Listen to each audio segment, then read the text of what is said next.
Kufahamisha ni kwamba watu wa familia ya watu 7 wamethibitishwa kufariki dunia kufuatia ajali ya barabarani usiku wa kuamkia leo katika barabara ya Naivasha.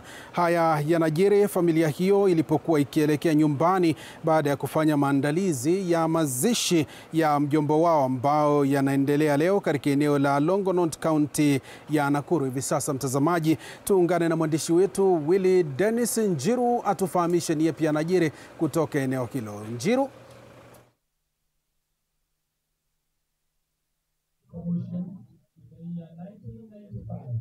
Naam, asante sana mwenzangu Josh Nsare, mbashara kutoka eneo hili la Longonot ambapo ibada ya wafu inaendelea kwa sasa.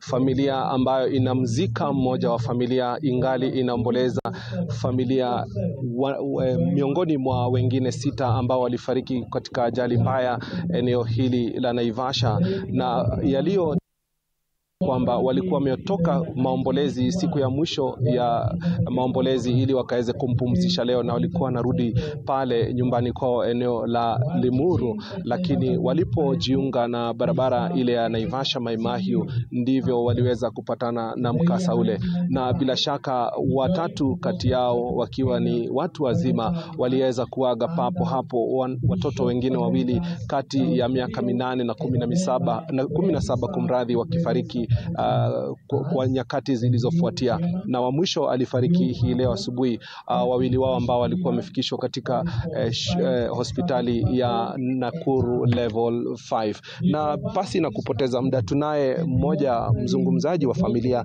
atueleze jina lake na wewe ni nani kwa familia na ni kipi ambacho kiliendelea hapo jana.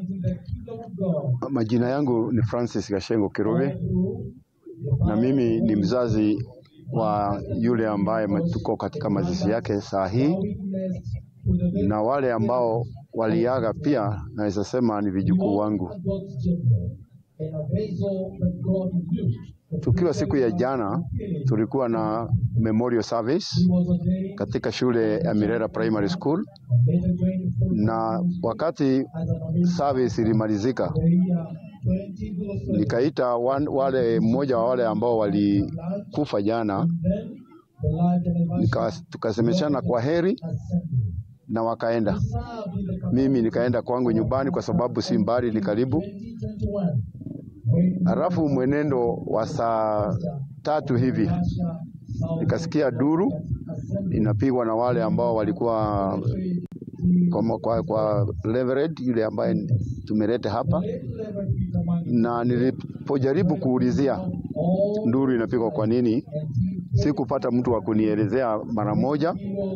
Lakini tulipokaa nikaona watoto wangu wamekuja wengi wakilia, imeharibika. Halafu nikajaribu kuchukua gari yangu ili niende Naivasha, lakini wakanikataza. Nikabaki nyumbani, watoto wangu karibu wote na wale ambao ni wa brother yangu wakaenda district. Mlipokea aje taarifa hizi, zilifika aje? Ilikuwa kama inaficha fichwa kwa sababu anajua condition yangu, lakini mwishowe nilirudi kujua kulingana na vile niliwaona. Lakini walipoenda Naivasha pia nao wakafichwa. Hawakuambiwa kuna watu wamekufa, kaambiwa kuna watoto 2 wanaonekana, lakini hawa wengine hawaonekani. Lakini nyumaye mambo yote yalijitokeza na tunaelezwa hakuna muda mwingi. Sasa iko hali vipi katika familia hii, kwa sababu umenieleza kwamba mmepoteza wanafamilia 6 na jirani mmoja? Yes, walikuwa 7. Nieleze tu hapo kwa kifupi, muda wangu unayo. Ni wako 3 brothers, na brother mmoja ako na watoto 3 na mmoja alikuwa wa mgeni wake. Hao waliaga wote pamoja, lakini 2 waliagia na Nakuru.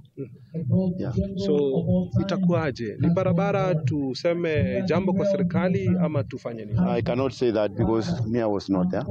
Yeah. Lakini wakati nilikuwa nikija hapa niliona mabaki ya gari kwa barabara. Yes. Lakini barabara iko sawa. Kutoka kwenda Mai Mahiu iko sawa. Sasa mnazidi kuomboleza? Tunazidi. Baada ya hapa ni maombolezi mengine. Jambo la kwanza ni kuendea mili 2 kutoka Nakuru. hata iwe pamoja ili tujue tutajipangaje. Mazishi itakuwa hapa Naivasha? Mazishi inaweza kuwa Nakuru, inaweza kuwa Limuru, na ingine iwe huko tunaita Eburu. Asante. Nashukuru sana kwa muda wako. Na pole sana. Naam, Joash Onsare, mambo ni kama hayo ambapo mzee huyo ambaye ni mzungumzaji wa familia ameweza kuarifu kidogo tu vile hali ilivyokuwa. Na ikumbuke kwamba mmoja wa aliyefariki amepoteza wanawe watatu. Hivyo basi mama amepoteza wanawe watatu na mume wake, na alikuwa amesalia pale nyumbani.